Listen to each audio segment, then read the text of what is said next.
Bonjour à tous et à toutes, bienvenue dans le premier direct de Libremédia de l'année 2023, imaginez-vous.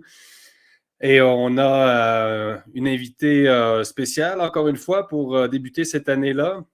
Donc, je vous souhaite la bienvenue parmi nous, à tous nos auditeurs, à tous nos abonnés, à tous nos contributeurs aussi qui nous suivent souvent sur tous nos contenus. Donc, on est aujourd'hui avec Anne-Laure Bonnel, qui est notre correspondante en Ukraine, mais en ce moment plutôt notre correspondante à Paris, on peut dire, puisqu'elle n'est pas sur le terrain. Donc, c'est un direct consacré pour la deuxième fois à la question ukrainienne, au conflit russo-ukrainien.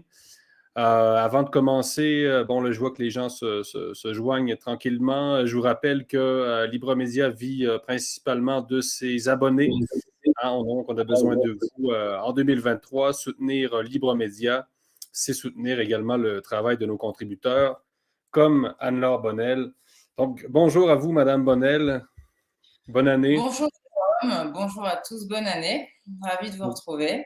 Une année qui va être surprenante, j'imagine, pour tout le monde. Alors, je vous souhaite mes meilleurs voeux et également beaucoup de courage et de force pour cette année qui commence sur les chapeaux de roue. Oui, on va en parler. Vous avez réussi à vous reposer. Vous êtes retourné à Paris fin novembre, après un séjour en Ukraine de quoi de 2 ou 3 semaines, si je me souviens bien. Vous avez réussi à vous reposer? Oui, alors j'ai pris quelques jours de repos. Les fêtes de Noël m'ont permis de faire une vraie coupure. Je pense que ça, on se l'était déjà échangé entre nous. Moi, je revenais donc de l'oblast de Donetsk qui était déjà en forte tension. Ça bombardait quotidiennement. La ligne de front est en feu. Ça, on l'avait déjà vu. Mais moi, c'est pas là-dessus que je voudrais revenir, mais c'est plutôt essayer de faire le point sur les 10 mois qui se sont écoulés depuis le 24 février. Depuis qu'on s'est entretenu ensemble, il s'est passé beaucoup de choses. Beaucoup de choses qui sont, à mes yeux, et tout ce que je dis, hein, comme toujours, n'engage que moi, mais très graves. Et je voudrais d'abord revenir sur l'aveu de la part de Merkel et d'Hollande du côté caduc des accords de Minsk. Moi, c'est un des propos qui m'ont beaucoup étonnée parce que au-delà du fait que ça met bien en lumière que cette guerre a commencé en 2014, mais que rien, en réalité, n'aurait pu l'arrêter, puisque au-delà du fait que les accords de Minsk prévoyaient un statut d'autonomie, de nouvelles élections, etc., dans le Donbass, ça devait quand même garantir le statut, la sécurité de l'Ukraine. Donc pendant 8 ans, on s'est rendu compte là, avec l'aveu de Madame Merkel et de Monsieur Hollande, finalement, ça fait 8 ans que cette guerre se prépare. Vous nous Et précisez la nature de l'aveu pour ceux qui ne s'en rappellent pas, pour nos bien, auditeurs, la déclaration de Hollande récemment. on a donc découvert là récemment, il y a entre 15 jours et 3 semaines, que Madame Merkel a été la première à faire cet aveu, comme quoi les accords de Minsk n'avaient pas pour but d'être véritablement respectés, mais donner du temps à l'Ukraine pour se préparer à une guerre qui était inévitable. Donc, puis ça remonte à 2014, là. Les accords de Minsk, il y a eu 2 accords de Minsk, grossièrement, en 2014-2015, accord de Minsk 1, accord de Minsk 2. Mais bon, ce sont des accords alors qui étaient déjà internationaux. Mais au-delà du fait, c'est là où moi je trouve que l'époque qu'on traverse est quand même assez inquiétante. Déjà, cette guerre était inévitable. Ça y est, bon, ben, l'aveu est public, l'aveu international, tout le monde en a pris note. Mais surtout, quel crédit dorénavant, là, depuis l'aveu européen de Merkel et de Hollande, quel crédit les pays pourront accorder à un accord? Moi, je vous pose la question, Jérôme, parce que véritablement, je trouve ça quand même hallucinant qu'on vienne publiquement sur des accords qui sont signés de façon multilatérale. Alors, dorénavant, si on signe un accord avec la Colombie, avec le Mexique, avec le Canada, avec la Chine, qu'est-ce qui va nous garantir que les accords sont fiables? Donc, pour vous, c'est Tsunami diplomatique. la Voilà. preuve qu'on prend beaucoup moins au sérieux, disons, les accords qu'on signe de manière générale. Pour vous, En même temps, c'est C'est une pas une question. preuve. C'est-à-dire que je m'interroge sur les futurs accords qui pourraient être signés. Mhm, Demain, vous me faites signer un accord, et si j'ai le doute que cet accord puisse être finalement remis en cause et 8 ans après et n'a pas pour vocation d'être respecté, quel gage de confiance je peux avoir en cet accord? Parce que tout repose sur la confiance. Donc là, on a un vrai problème maintenant au-delà de la parole. Alors on peut revenir d'ailleurs, c'est assez drôle. Il y a bon, maintenant ça fait l'unanimité, mais vous savez qu'en 91, on avait promis, garanti aux soviétiques de ne pas s'élargir à l'Est. mhm. Bon, on a dit ça n'a jamais été signé, ça tient pas la route. Ok, c'est vrai. Là, les Russes, enfin les Soviétiques, se sont fait avoir. On sort quand même d'une guerre froide. Ça a été mortifère à tous les niveaux. La moindre des choses, ça aurait dû d'obtenir une signature. Mais ça a été, il y a eu un engagement moral. Il n'a pas été respecté. Tous les contradicteurs de cet engagement moral, moi, pour le coup, cet engagement moral, je lui donne du crédit parce que quand on dit, on fait. Bon, ça n'a pas été, ça a été dit, ça n'a pas été respecté. Là, c'est pire. Ça a été signé et c'est pas respecté. Vous voyez, Jérôme? Mhm. Donc, on a critiqué les accords, la promesse faite orale en 91 aux soviétiques de ne pas s'élargir. C'est le terme exact, c'était pas un pouce à l'est. Bon, on voit ce que ça a donné. Peu importe, ça ne légitime en rien l'invasion russe que je continue de condamner, hein, mais j'essaie de la comprendre. Comprendre, je me répète encore une fois, comprendre, c'est pas légitimer. Oui, Là, nos débats ont pour objectif d'essayer de comprendre ce qui s'est passé de 91 à 2022, parce que ce qu'on est en train de vivre là est grave, il faut le dire, est c'est très, une très grave. Voilà. continuation de la guerre froide. Parole, et en 2022, eh bien, la signature, on se rend compte finalement que c'est du vent. On ne peut pas dire autre chose. Donc maintenant, je veux dire, à l'international, les Occidentaux perdent une légitimité. Je ne sais pas s'ils mesurent la gravité pour les BRICS et le reste du monde, hein, parce que Vous pensez, l'Occident, oui, que c'est entendu l'Occident à se l'international parmi les puissances émergentes? nombriliste, mais là, c'est quand même sacrément culotté. Je veux dire, à un moment, on va parler simplement. On signe un accord, il n'est pas respecté. Jusqu'à quand on va revenir sur Mais, les engagements que l'on donne? mais aucune des deux parties n'a respecté l'accord de Minsk, ce que je comprenais, hein, par contre. Non, de toute façon, ça, vous avez tout à fait raison, ça n'a été respecté ni par l'un ni par l'autre. Mais bon, nous, qu'est-ce qu'on espérait? C'était quand même qu'il y ait un échange diplomatique qui permette de ne pas aboutir à la guerre. Mhm. Hein, bon. Donc maintenant, les Russes peuvent très bien dire, écoutez, de toute façon, nous, on savait, et c'est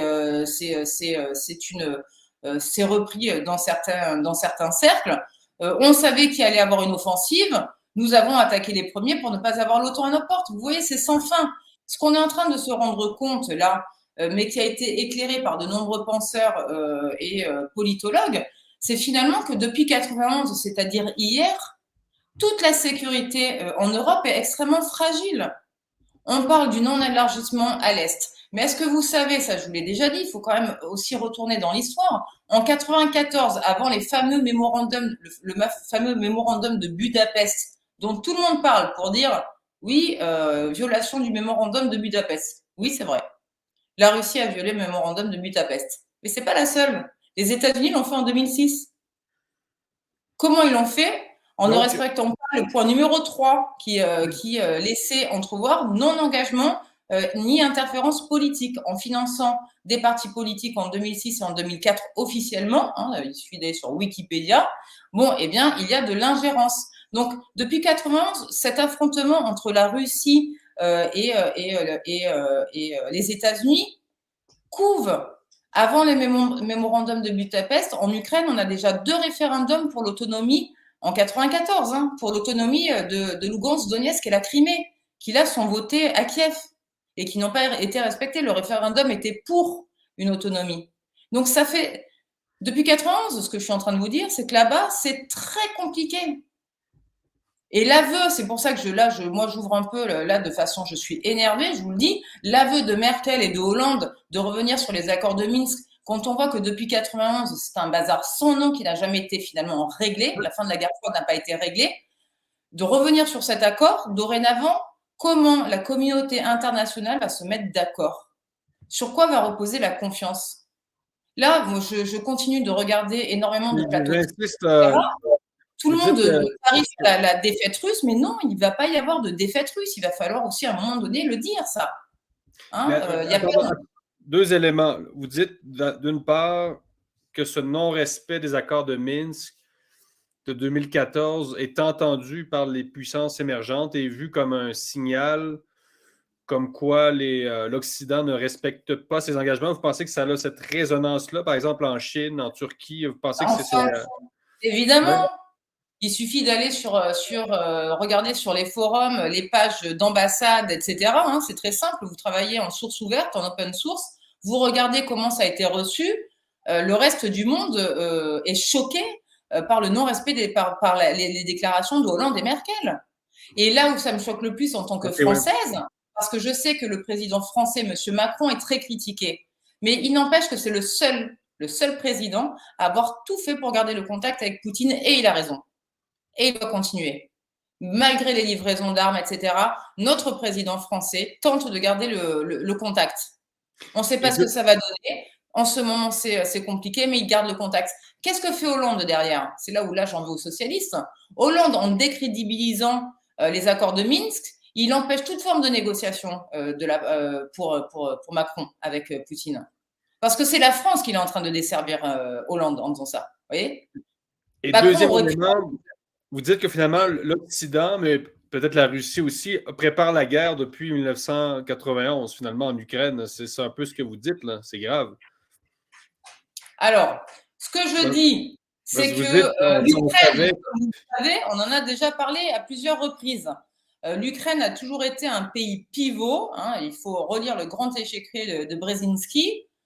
C'est un livre c'est un ouvrage qui est destiné à la lecture de ceux qui intègrent Polytechnique, l'ENA, Sciences Po, etc. Donc, il faut le lire simplement pour comprendre la géopolitique. En plus, c'est vulgarisé, c'est passionnant. Donc, ces thèses-là, elles sont écrites. Et puis, vous pouvez également, si vous avez la flemme de lire, parce que je sais qu'en ce moment, on lit de moins en moins, trouver toutes ces informations sur des sites tout à fait sérieux sur Internet. Brzezinski avait déjà évoqué l'objectif des États-Unis de se servir de l'Ukraine comme un pays qui pourrait contenir la Russie et ainsi rendre beaucoup plus compliqué, là je vulgarise un max pour que tout le monde comprenne, l'Ukraine, donc se servir de ce pays pour compliquer les liens entre la Russie et les pays européens de l'UE. Donc, depuis 91, depuis les thèses de Brzezinski, ce que je suis en train de vous dire, c'est aussi bien que la Russie et que les États-Unis savent pertinemment que l'Ukraine est une sorte de pays qui est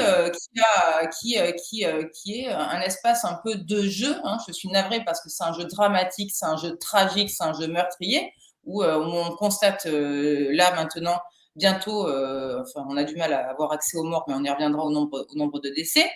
Mais en tout cas, c'est un pays qui a servi soit du côté américain de facteurs de déstabilisation, voilà. Déstabilisation pour encercler la Russie, déstabilisation pour également peut-être, enfin c'est même pas peut-être, c'est dit, c'est écrit, ne pas permettre à des relations économiques fiables de voir le jour entre la Russie et les pays européens. Pourquoi? Parce que la Russie, alors ça embête beaucoup de monde, mais c'est un très très grand pays, n'est-ce pas? Faut le rappeler, ça. Ouais, oui. Voilà, c'est un très grand pays. C'est un pays qui a énormément de ressources. Donc, ce pays, dans l'esprit des stratèges américains, ce grand pays plein de ressources, s'il s'entendait trop bien avec avec les pays européens, eh bien, ça pouvait créer un contre-pouvoir, tout simplement. À un moment donné, faut pas y voir du complotisme.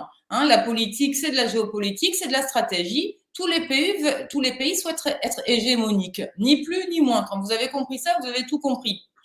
Les Américains, je les comprends qu'ils aient peur que la Russie et que l'Europe soient unies. C'est vrai que ça fait là une puissance qui est extrêmement déstabilisante pour les États-Unis. Ouais, voilà. Si nous étions alliés avec les Russes, depuis 91, hein, si la guerre froide s'était mieux déroulée, s'il y avait eu, après le pacte de Varsovie et peut-être une autre forme que l'OTAN, un vrai accord de vraies discussions économiques, etc., l'Union européenne et la Russie seraient, excusez-moi, peut-être la première puissance au monde. Voilà. Donc oui, c'est pas dans l'intérêt d'un grand pays comme les États-Unis que cela se produise. Ce sont nos partenaires, ce sont nos alliés, mais vous savez très bien qu'un pays, avant tout, doit défendre ses intérêts. Et même si on est très copains avec les États-Unis, eh bien, écoutez, leur premier objectif, c'est de défendre les intérêts, leurs intérêts. Et c'est normal, ils le font bien, ils le font de façon cynique, meurtrière, mais ils le font bien et là-dessus, on peut les applaudir. Ça va très vite. Je rappelle à ceux qui se joignent présentement qu'ils pourront toujours réécouter à partir du début l'entrevue qui est disponible après sur YouTube, Facebook, Twitter, etc. Ça va très vite. L'évolution du conflit sur le terrain depuis votre retour à Paris fin novembre, en gros, là, rapidement, qu'est-ce qui s'est passé depuis fin novembre, depuis votre retour? Alors, Surtout n'hésitez pas à me dans l'Est. répondre, Jérôme, quand je pars. Qu'est-ce qui s'est passé? Eh bien, il s'est passé que le front est très actif. Il est principalement, enfin, les combats sont principalement focalisés à Donetsk. Moi, quand j'y étais. Là, actuellement, on constate, on en parle peu, et pourtant, c'est une réalité. Je sais qu'elle peut choquer de nombreux auditeurs, mais les Russes avancent lentement, mais ils avancent. On a eu un temps mort des troupes russes, mais là on constate malgré tout qu'ils arrivent à reprendre du terrain. Donc, moi je ne suis pas spécialiste militaire. Ce que je peux vous dire, ce que j'entends, ce que j'écoute et les retours que j'ai de certains cercles. Et ce que j'ai vu sur place également, les discussions que j'ai pu avoir avec certains militaires, etc. D'une part, je les ai sentis extrêmement engagés, motivés. Je ne vois pas, je n'ai pas vu, alors sur le terrain, hein, donc évidemment, je n'ai pas tout vu, je ne peux que évoquer ce qui m'a été possible de percevoir, parce que dans une guerre, vous savez bien, la guerre, c'est avant tout très compliqué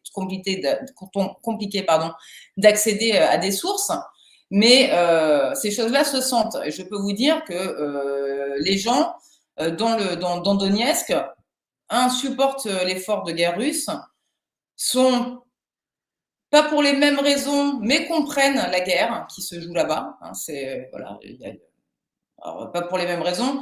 Certains, enfin bon, c'est notre question. Les militaires que j'ai croisés sont très motivés. Je suis allée à Mariupol, j'ai vu plusieurs quartiers, pas un, pas deux, mais plusieurs quartiers en cours de reconstruction ou quasi reconstruits ou déjà construits, ce qui me laisse dire que, eh bien, vu l'investissement qu'il y a d'argent, d'hommes en reconstruction, que les Russes n'ont pas prévu de partir demain, donc feront tout pour défendre les zones qu'ils ont conquis. C'est simplement de la logique, là, ce que je suis en train de vous dire. Quand vous voyez des gens déterminés avec une opinion qui les suit, et c'est le cas, alors à tort ou à raison, c'est pas à moi de juger. Quand vous allez dans des villes comme Mariupol, je suis très étonnée d'ailleurs qu'il n'y ait pas d'image de ces reconstructions, puisque moi je les ai prises, ces images. Maintenant, vous savez pertinemment qu'avec les logiciels OSINT ou autres, vous pouvez très bien vérifier si ce que je dis est vrai ou si ce que je dis est faux. Il n'y a rien de plus simple. Donc celui qui veut fact-checker peut le faire très vite. C'est en cours de reconstruction. Donc quand vous mettez autant d'argent, les autoroutes ont été reconstruites, les ponts sont reconstruits, des immeubles sont reconstruits, des quartiers sont en cours de reconstruction. C'est que vous n'envisagez pas de partir. Et c'est que vous êtes quand même suffisamment certain d'avoir réussi votre coup. Hein, là, je lance des hypothèses. Je tente d'essayer de comprendre la stratégie russe. Moi, si j'ai le sentiment que je vais perdre une zone, je n'injecte pas autant d'hommes et autant d'argent pour la reconstruire.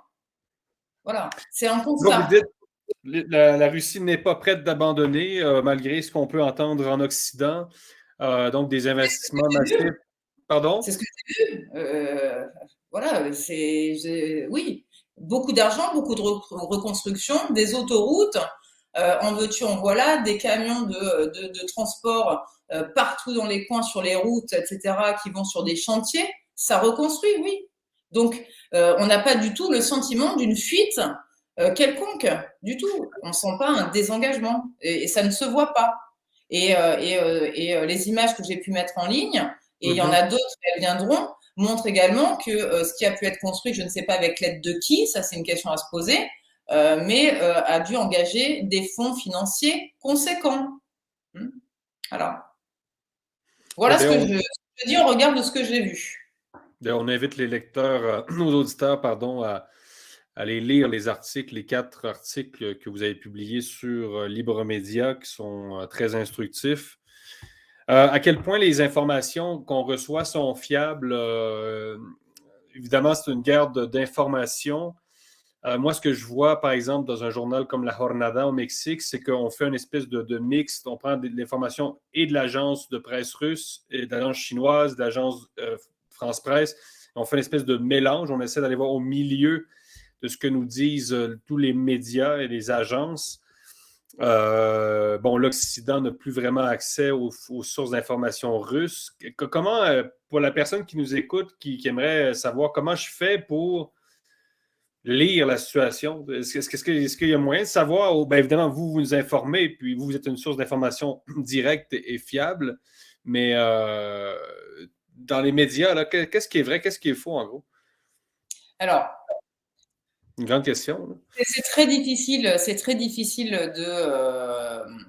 d'avoir accès sur les plateaux TV parce que pour une raison simple, c'est que ça va très vite les plateaux TV. Vous voyez, donc il y a plusieurs personnes qui interviennent, etc.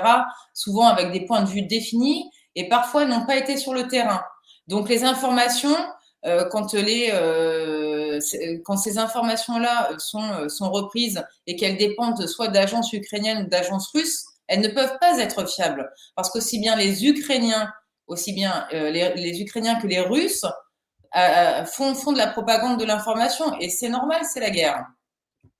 Donc là où on peut obtenir des informations plus fiables, c'est en allant sur certains blogs de géopolitique qui sont peut-être plus difficiles d'accès, qui vont demander un effort de lecture plus conséquent, mais là où vous aurez une information plus intéressante et plus nuancée. Vous avez un site Géopragma qui est très intéressant.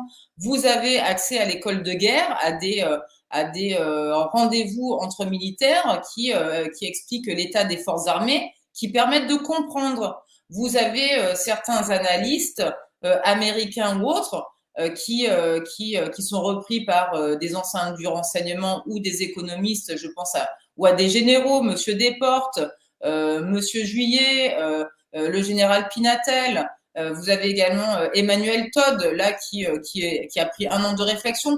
Donc, je pense que comprendre ce conflit, il faut le comprendre avec un retour intellectuel. Il faut prendre un peu de temps, écouter des conférences à l'école de guerre, lire des blogs de stratèges et de géopolitique et de militaires, sociologues, etc., et de se faire sa propre idée. Pendant une guerre, et ça vaut pour toutes les guerres, les plateaux TV vont nous donner de l'actualité, mais ne peuvent pas éclairer en profondeur parce qu'on n'a pas accès à des sources fiables.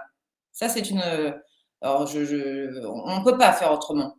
On va avoir droit à des points de vue, à des billets d'humeur, à des gens qui imaginent, mais qui n'ont pas accès à certaines informations. Alors que sur les blogs dont je vous parle, ou à l'école de guerre ou autre, avant que ces gens-là s'expriment, ils ont réfléchi pendant 1, 2, 3, 4 mois, ils ont recoupé des sources et ils vont vous livrer une analyse en une demi-heure qui a été mûrie sur de longues semaines. Donc là, vous avez de l'information. L'actualité pour le traitement de la guerre, alors ça nous permet, il y a quand même du positif, ça nous permet d'avoir du contenu au jour le jour, de constater l'horreur de la guerre, parce que c'est une tragédie et ça, j'aimerais bien qu'on y revienne, mais ça ne peut pas vous poser une analyse. Ça ne peut pas vous poser une analyse et ça n'imposera jamais. Justement, ce sont 10 000 morts et blessés par mois. Donc, c'est un bilan absolument catastrophique.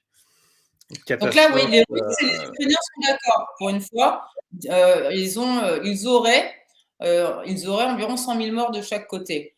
Certains analystes militaires vous expliqueront qu'il y en a un peu moins du côté russe pour tout un tas de raisons sur lesquelles on ne reviendra pas. On va rester sur ce chiffre-là. Donc 100 000, ça fait 10 000 morts par mois. 10 000 morts par mois, Jérôme. Donc 100 000 morts depuis le début du conflit, selon vos estimations. Enfin, c'est le MIT, hein, donc là, c'est très fiable. Ils commencent à faire les premiers décomptes, etc. Donc là, on peut raisonnablement se fier à ce chiffre. Hein. Je pourrais vous envoyer les liens là pour ceux qui veulent pousser l'analyse. Je les ai pas sous les yeux, voilà, mais tout est sur mon ordinateur. Mais ce sont des sources fiables et qui ont été également reprises par les Ukrainiens, hein, les officiels ukrainiens et les officiels russes. Donc là-dessus, on peut réfléchir. Ce qui fait 10 000 morts par mois. On peut maintenant raisonnablement dire, et ce qu'on n'entend pas suffisamment sur les plateaux, c'est un carnage. C'est un carnage ce qui est en train de se passer. On n'avait pas vu ça depuis la Seconde Guerre mondiale dans un conflit armé. Je ne vais pas revenir sur le Rwanda, hein, là, c'est 94. génocide. Voilà, 94, je crois, entre 800 et 1 million de morts en 3 mois, il me semble, 2 ou 3 mois, il faudra revérifier, ce qui est juste, voilà. Donc on ne va pas revenir sur le nombre de morts, c'est macabre, il y en a eu bien plus depuis la Seconde Guerre mondiale dans différents conflits, mais en conflit armé en haute intensité, c'est la première fois. C'est la première fois. Donc, et ça va se poursuivre. Ça va se poursuivre. Là, on peut justement, on n'a pas de réponse, Jérôme, mais on peut maintenant quand même se demander, appeler les auditeurs à réfléchir et souhaiter aussi que les décideurs des deux camps réfléchissent, aussi bien ukrainiens que russes, même si on sait, je suis navrée pour l'Ukraine, que c'est pas l'Ukraine qui décide, hein, c'est Washington. Alors il va falloir à un moment donné que tout le monde se mette d'accord. Est-ce qu'on peut encore trouver une marge de manœuvre pour que ça cesse ? Alors, on est bien ennuyé maintenant que les accords de Minsk, finalement, tout le monde sort du chapeau. Les accords de Minsk, finalement, ça n'avait pas vocation à être respecté. Bravo, bien joué tout le monde. Mais sur quoi on se met d'accord ? C'est quoi le but de cette guerre dorénavant ? Mais les deux alors, on vous dit, on va les Russes. Moi, c'est peut-être un peu du courage intellectuel que de le reconnaître. On risque gros là-dedans. Les Russes démontrent malgré tout, ils font face à l'OTAN, hein, c'est pas les Russes contre l'Ukraine, ils se battent depuis 10 mois, ils avancent. J'ai pas l'impression que les plans de l'OTAN qu'on a promis, hein, à l'Ukraine de faire déguerpir les Russes de l'Ukraine en 15 jours, 3 semaines, 2 mois fonctionnent. J'ai plutôt le sentiment qu'on part sur de longues années si personne ne se met autour d'une table. On va continuer combien de temps à avoir 10 000 morts par mois ? Vous savez ce que c'est ? C'est des amputés, des estropiés, des gamins qui vont perdre qui perdent des jambes, etc. Mais c'est ça la guerre. Il faut quand même, ce n'est pas ce qu'on vous évoque sur les plateaux. Hein, moi, je suis toujours et encore plus chaque jour profondément énervée par les va-t-en-guerre et même certains militaires qui n'ont fait que quelques OPEX en Afghanistan. L'Afghanistan, c'est terrible ce qui s'est passé. Mais par rapport à ce qui se passe en Ukraine en termes de morts, ce n'est rien. Donc, ce que les soldats vivent là en Ukraine, et je pense aussi aux Ukrainiens, ils sont en train de vivre l'horreur absolue. 10 000 morts par jour, ou blessés graves. On parle de gens qui sont en incapacité. Donc, 10 000 pertes par jour, Jérôme, c'est soit des morts, soit des blessés graves, c'est-à-dire des gens qui ne pourront plus se battre. Vous imaginez au cœur de l'Europe le nombre d'amputés qu'il va y avoir ? Mais enfin, même il faut quand même regarder, se poser des questions radicales. Même la gauche occidentale, très favorable à la poursuite du conflit. Bon, ils vont dire qu'ils n'ont pas le choix.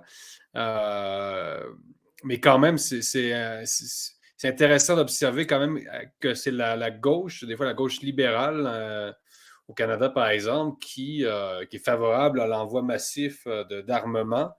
Alors que dans une perspective de géopolitique globale, c'est-à-dire c'est pas une position tout à fait à gauche, mais enfin, on peut en discuter, là, mais disons que la gauche occidentale ne fait pas exactement dans le pacifisme actuellement. Là. C'est très étonnant. Je suis d'accord. C'est étonnant quand même. Parce que de tous ces gens qui ont porté les droits de l'homme, la paix, etc., comme étendard, et qui sont désormais les premiers à légitimer, ou en tout cas à ne pas mettre des gens autour d'une table, ça m'étonne. Évidemment que cette guerre est condamnable, mais quand même, est-ce qu'on ne pourrait pas se mettre autour d'une table et essayer d'obtenir au moins un cessez-le-feu ? N'oubliez pas quand même que c'est la première fois que parler de paix depuis 2022, ça fait sauter la moitié de la gauche au plafond. Non, on ne doit pas évoquer le mot paix. Parler de paix, c'est une trahison. Parler de cessez-le-feu, c'est une trahison. Écoutez, moi, je n'ai jamais vu ça dans l'histoire. Hein. Peut-être que, voilà, trouvez-moi un historien qui m'explique à un moment donné qu'évoquer l'idée d'un cessez-le-feu, eh bien, c'était une catastrophe. Mais là, c'est ce qui se passe depuis février 2022. Il est interdit d'évoquer le terme cessez-le-feu. Et ça vient principalement de la gauche, ouais, voilà. Et c'est pour ça que je suis. Il y a comme une inversion des pôles. Les valeurs. Là, moi, je m'interroge un peu là. Hein, voilà. Bon, chacun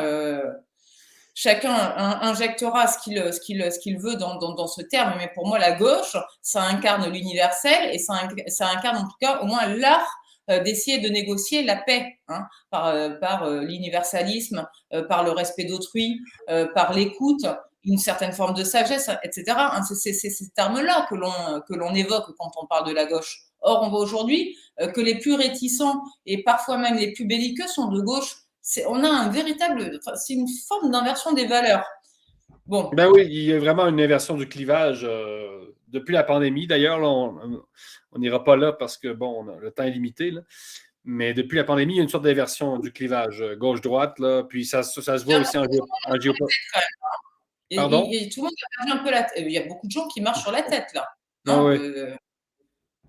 Sans parler, alors donc c'est très bien, on ne parle pas des 10 000 morts, on va dire qu'on se moque des 10 000 jeunes hein, de 18 ans à je ne sais pas quel âge qui sont en train de mourir et de vivre un carnage. On n'évoque pas un cessez-le-feu, on ne cherche pas de résolution à ce conflit, on ne met personne autour de la table. Voilà où on en est aujourd'hui. Je trouve ça éthiquement, moralement et diplomatiquement catastrophique. Bon. Mais est-ce qu'on parle également maintenant là, de l'inflation ? Oui. Je me souviens, quand je suis rentrée, j'avais fait un plateau TV où j'avais dit cette guerre, au-delà de la tragédie qu'elle représente, va coûter cher. Vous voyez ce qui est en train de se passer là? Combien de temps on va tenir? Ben c'est ça, parce que là, vous dites le conflit va se poursuivre inévitablement parce que les deux camps sont très entêtés. Parce que les Russes également, là, ils sont même en train de reconstruire, d'investir massivement dans les parties qui ont conquises ou reconquises, enfin, selon la perspective. L'inflation, donc la sortie du blé de l'Ukraine, ça a affecté tous les pays dans le monde ou presque, le prix des céréales. Qu'est-ce que vous prévoyez sur ce plan-là? Donc, une inflation qui va se poursuivre en raison de la poursuite du conflit? Ah bah écoutez, oui, l'inflation, moi j'ai l'impression d'être un peu un oiseau de malheur, Jérôme. Hein. Je vous avais dit au mois de mars que le conflit ne s'arrêterait pas en 2 semaines. Je vous avais dit au mois de mars que les BRICS suivront plus ou moins discrètement, officieusement ou officiellement la Russie, ça a été le cas. Je peux vous dire que l'inflation va être galopante. On a déjà en France, en Belgique et ailleurs un nombre de faillites énormes dont on parle peu. On a la catastrophe qu'a généré les livraisons de blé dont tout le monde, il faudra bien le dire, est responsable, tout le monde. Hein. Là-dedans, il y a également eu d'énormes couacs sur la livraison, on pourra y revenir si ça vous intéresse, dans certains pays, l'Égypte, le Sri Lanka, etc. Donc, ça peut générer des famines.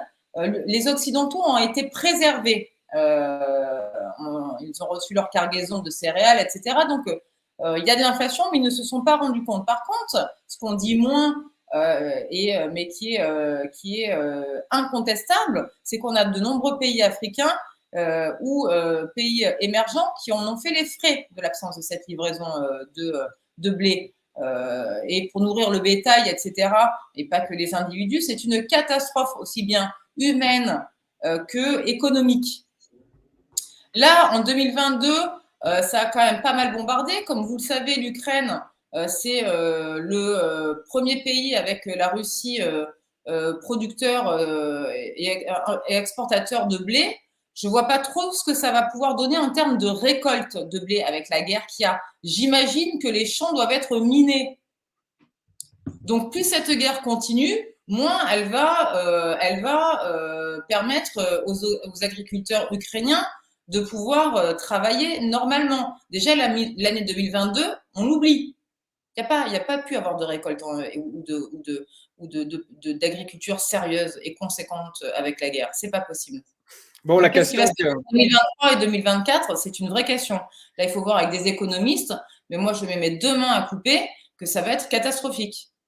est-ce que ça sert certains intérêts, cette poursuite de l'inflation? C'est une question qui baigne dans l'air, si je peux dire. On se demande à quel point ça peut être récupéré pour un agenda de type écologiste, de contrôle social, la crise énergétique qui favorise l'implantation d'un modèle de société un peu plus contrôlant.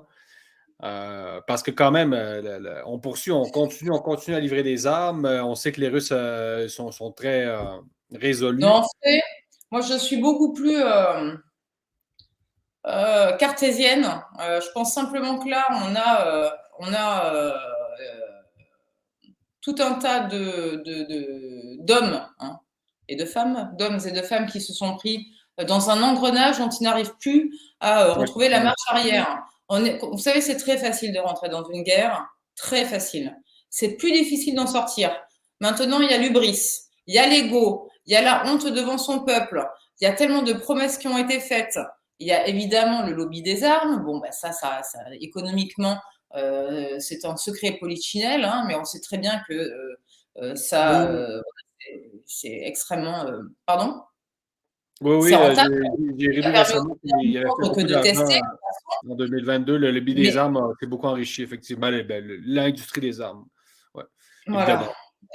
Mais au-delà de ça, sans y voir un agenda quelconque, moi je pense surtout qu'on a des individus, des hommes politiques à l'international qui ne savent plus comment sortir de tout ça. Et c'est pire. Hein. Si encore il y avait un agenda, moi, ça me rassurerait. Je me dirais, bon, ils sont. Mais non, je pense que Ça plus peut être les personne. deux. Je ne crois pas à un complot, mais c'est-à-dire que ça peut faire. Ça peut conforter une position. C'est-à-dire que dans tous les conflits, même dans toutes les révolutions, on sait qu'il y a eu des intérêts derrière. Même la Révolution française, bon, on sait que ça a été la bourgeoisie qui voulait détrôner l'aristocratie. C'est pas né d'hier. Donc, Alors, oui, est-ce que ça peut conforter. il y a un intérêt. Il ne faut pas être naïf. Là. Des deux côtés, il y a des intérêts. Là. Oui, alors bon, il y a un intérêt, là, l'intérêt en tout cas, il y a ce qu'on peut voir très rapidement, hein, là je vous parle vraiment en amateur, on voit bien que pour l'armement, on va avoir un alignement de l'industrie sur l'industrie américaine. Donc il peut y avoir un intérêt dans un agenda, un calcul de se dire, bon, eh bien maintenant, les armes devront être aux normes américaines, ce qui n'est pas négligeable. On a le renforcement de l'OTAN dans l'Union européenne, incontestablement. Ça, c'est une grande réussite. Et c'est un échec pour la Russie. Ce qui signifie que la défense européenne, elle est aux oubliettes. On a perdu en souveraineté. Est-ce que ça fait partie des stratégies et des pensées liées à la guerre? C'est possible. Je ne sais pas. En tout cas, c'est indéniable. Désormais, l'industrie européenne de l'armement ne vaut pas grand-chose. Il nous reste environ La 5 souveraineté minutes. de l'Union européenne revoir. On peut lui dire au revoir. Voilà. On reviendra là-dessus peut-être dans un prochain direct. Les scénarios pour la suite, il nous reste environ 5-6 minutes. Là, donc, qu'est-ce que vous voyez pour les prochains mois? Ben, vous l'avez déjà abordé, là, vous dites qu'on est dans une impasse finalement, dans un engrenage, un cycle infernal, on ne sait pas comment s'en déprendre. C'est beaucoup plus difficile de sortir d'une guerre que de la commencer. Les scénarios pour la suite. Alors, je vais d'abord vous donner le scénario dont je rêve, qu'on ait éventuellement des hommes et des femmes capables d'avoir suffisamment de crédibilité, de conviction et de courage politique pour arriver à mettre tout le monde autour d'une table. Ça n'arrivera pas, hein, mais on peut toujours, voilà, c'est ce que je souhaite pour deux raisons qui sont liées à la question que vous posez sur les scénarios possibles de développement de ce conflit. Mon avis, en regard de ce que j'ai vu sur le terrain, des contacts que j'ai, des personnes avec qui je dispute, il n'y aura pas d'écroulement de l'armée russe. Ça, on l'entend très souvent sur les plateaux. Pour moi, c'est inconcevable. Donc, deux options. Soit ils s'installent, les Russes, en défensive sur la ligne de front, et c'est un conflit qui dure jusqu'à épuisement des hommes, c'est-à-dire avec 10 000 morts par mois, et à un moment donné, ça s'arrête, et on part là sur un scénario à la coréenne, avec une frontière qui n'est reconnue par personne, mais qui, de fait, parce que tout le monde s'est entretué et que tout le monde est démotivé, eh bien, ça ne bouge plus. Deuxième scénario catastrophique, parce que là, on rentrerait à mes yeux dans un conflit mondialisé. Les Russes prennent le dessus et vont jusqu'à Odessa, etc., se développent partout. Et là, l'OTAN est obligée non plus de s'engager comme il le fait, mais de s'engager fermement. Et là, c'est un véritable danger parce que nous rentrons dans une troisième guerre mondiale avec des risques nucléaires, etc. C'est possible.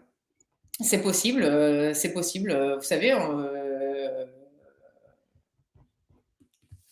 il faudrait, quand je vous dis qu'il est urgent de mettre tout le monde autour d'une table pour essayer de trouver un point d'accord, à minima autour des accords de Minsk, à réfléchir à un cessez-le-feu, c'est bien, et je pèse mes mots, parce qu'aujourd'hui, il est à mes yeux incontestable que l'armée russe ne perdra pas et ne peut pas perdre. Mais je ne sais pas ce que ça veut dire une victoire non plus, parce qu'on ne comprend pas les buts de guerre. Donc là, c'est très délicat de se prononcer. En revanche, elle ne se désengagera pas. Donc, elle peut partir en expansion. L'OTAN peut entrer en conflit. Et là, donc, vous avez, je répète, Jérôme, la troisième guerre mondiale ouverte qui se déclenche. Donc là, bon, écoutez, vous connaissez les conséquences d'une guerre mondiale. Puis il y a les jeux en Asie, évidemment, avec Taïwan, mais aussi le réarmement du Japon, quand même, c'est incroyable, la remilitarisation du Japon. Écoutez, mais là, on a peu de temps, mais pour ceux qui s'intéressent un peu, vous regardez, ça va très mal partout, tout le monde se réarme. Il y a quand même des questions à se poser. Tout le monde se réarme. Il y a de plus en plus de crises au Brésil, aux États-Unis, des crises constitutionnelles, des coups d'État quand même, beaucoup de coups d'État ou des tentatives. Exactement. Partout dans le monde, c'est en train de craqueler. Rien ne va. On a une inflation galopante. On a des industries en panique. Là, je parle du cœur de l'Union européenne. On a un accès à l'énergie qui va être de plus en plus difficile. Un réarmement massif mondialisé. On ne voit pas de signes de négociation. Donc, c'est quand même des signaux extrêmement inquiétants. On ne peut pas dire que 2023, mais même 2024, laisse apercevoir un apaisement, parce que ça va au-delà de l'Ukraine. L'Ukraine, finalement, a été un élément déclencheur, mais on voit bien que c'est le monde entier qui est en train de craqueler. On voit bien que socialement, il y a une lassitude et il y a un mécontentement dans de nombreux pays. Donc, je ne sais pas ce que ça peut donner. En tout cas, ça va mal. Ça va très mal. Début et le troisième scénario, et c'est mondial. Donc, soit, et là, il faut l'espérer de tout cœur, et c'est soyons un peu utopiques, c'est aux internautes aussi de lancer des appels pour que tout le monde se mette autour d'une table, parce que ce qu'on risque est gravissime. Et je n'ai pas évoqué le scénario du pire, c'est l'utilisation du nucléaire. Et c'est possible. Donc, les internautes doivent se mobiliser une campagne. La troisième guerre mondiale a déjà commencé indirectement, mais elle peut éventuellement devenir palpable pour chacun d'entre nous. Et pour vous aussi, Jérôme. Bon, donc, moi, j'ai le sentiment quand même d'avoir des pays là qui deviennent complètement fous, et j'inclus aussi bien l'Ukraine, la Russie que les États-Unis. Arrêtez. Et c'est sur le sol européen. Mettez-vous autour d'une table. Parce que là, les conséquences sont en train d'échapper à tout le monde. On le voit bien. Plus personne ne maîtrise quoi que ce soit. Et tout le monde s'inquiète. On ne le dit pas si on veut garder le calme social, mais tout le monde est inquiet. Donc, c'est le temps. Il faut discuter. Il faut discuter. Et la seule chose que vous pouvez espérer, que vous pouvez demander à vos internautes, c'est qu'ils se mettent autour de tables de négociation. Et ce n'est pas à l'Ukraine de choisir quand elle arrêtera la guerre ou pas. C'est aux pays qui fournissent des armes. C'est nous, les contribuables français, qui finançons cette guerre, et européens et mondiaux. Donc, c'est nous qui serons les premières victimes aussi de ce conflit indirect. Donc, demander à ce que des politiques, des intellectuels, des militaires se mettent autour d'une table au moins pour un cessez-le-feu, pour prendre du recul, prendre un peu de distance et avec raison, essayer de réfléchir à une sortie de crise, c'est urgent. C'est pour ça que vous nous souhaitiez une année, beaucoup de courage pour cette année Ah, mais 2023. On comprend accrochez-vous! mieux vos vœux du début. Malheureusement, c'est tout le temps qu'on avait. Pour ceux qui viennent d'arriver, évidemment, vous pouvez réécouter l'entrevue qui est disponible ensuite sur YouTube, Facebook et Twitter. On vous rappelle, soutenir Libremédia, c'est soutenir une information 100% indépendante, une information libre, c'est soutenir un autre point de vue sur le monde, sur notre société. C'est soutenir des contributeurs comme Anne-Laure Bonnel. Donc, pour ceux qui sont motivés, donc c'est à partir de 2 euros, je le dis en euros, parce que j'ai l'impression qu'on a de plus en plus d'auditeurs européens. Par mois, 2 euros par mois, 3,69. Donc, merci à Anne-Laure Bonnel et on va se reparler dans quelques semaines. Vous êtes très en forme, finalement, en ce début 2023. Ah ouais? Ouais, Non, vous êtes mais très en écoutez, forme. oui, oui. Bah, écoutez, merci. J'ai pu me reposer pendant les vacances de Noël, ça m'a fait beaucoup de bien. Voilà. Excellent. Donc, Donc, merci à non, tout le monde. merci Pardon? Jérôme. Merci. On se À reparle très bientôt. rapidement. Donc, merci à tout le monde. On se revoit très rapidement. Bye.